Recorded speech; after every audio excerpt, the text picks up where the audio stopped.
অনেকদিন পর একটা ভাইরাল রেসিপি বানাতে চলেছি। যাতা রেসিপি নয়, বাংলাদেশের স্পেশাল মশলা ডিমের রেসিপি। যে কোনো ডিম নিলেই হবে, হাঁসের ডিম, মুরগির ডিম, যে কোনো ডিম বা দেশি ডিম। আমি হাঁসের ডিমটাই বেছে নিলাম, কারণ হাঁসের ডিম নাকি খুব সুস্বাদু হয় খেতে। সেই জন্যই হাঁসের ডিম নিয়ে আজকের এই রেসিপিটা বানাচ্ছি, যাতে আমার রেসিপিটাও আজকের খুব সুস্বাদু হয় খেতে। লবণ দিয়ে ডিম সেদ্ধ করলে কি হয়, ডিমের খোসাটা খুব ভালোভাবে ছাড়ানো যায়। তাই জন্য ডিমটা একটু লবণ দিয়ে সেদ্ধ করে বসিয়ে দিলাম।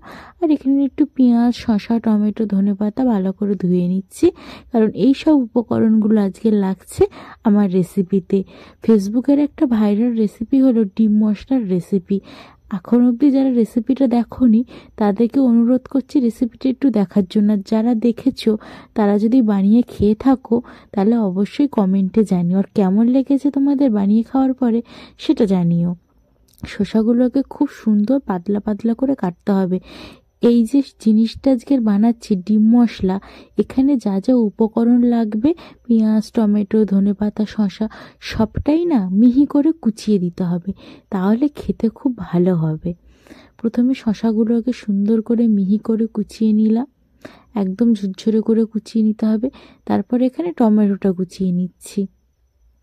টমেটোটা অপশনাল, অনেককে দিতে দেখেছি, অনেককে দিতে দেখিনি, বাট আমি কিন্তু দিয়ে করছি। ধনেপাতাটাও আবার অনেকে দেয় না, কিন্তু আমি দিয়ে দিচ্ছি। খেতে কিন্তু বেশ ভালো হয়েছিল। শীতের সবজি তো, শীতের সময় এখন, আর গরম গরম ডিম সেদ্ধর সাথে এই যে চাটনি মশলাটা খেতে বেশ ভালোই লেগেছে। তারপর একটু ভালো করে পেঁয়াজ কুচিয়ে নিলাম। কদিন ধরেই রেসিপিটা ফেসবুকে ভীষণভাবে ঘুরে বেড়াচ্ছে, চোখের সামনে দেখতে পাচ্ছি, আর ভীষণ ইচ্ছাও করছিল রেসিপিটা বানানোর জন্য, তাই চটপট করে বানিয়ে নিলাম।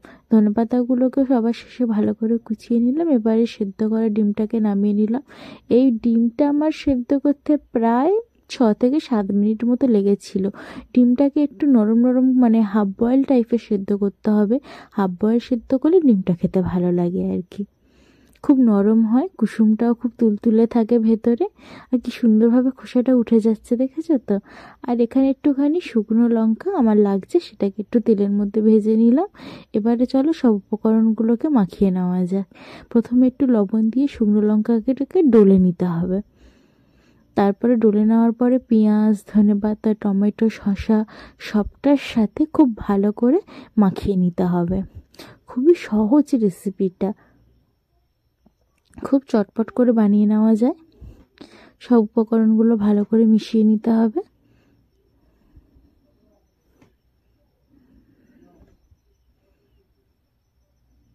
আপনারা কিন্তু টমেটোটা দেবেন, টমেটো দিয়ে খেয়ে দেখবেন বেশ ভালো লাগে।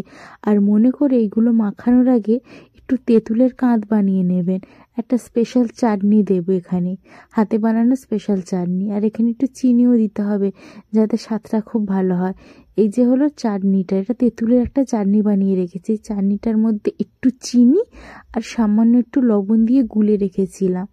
আর তারপরে এখানে দিয়ে দিলাম একটু সস, টমেটো সস আর কাসুন্দি। এইগুলো কিন্তু মাস্ট দিতেই হবে, নাহলে কিন্তু সেই যে দোকানের যে স্বাদ, সেই স্বাদ কিন্তু পাওয়া যাবে না।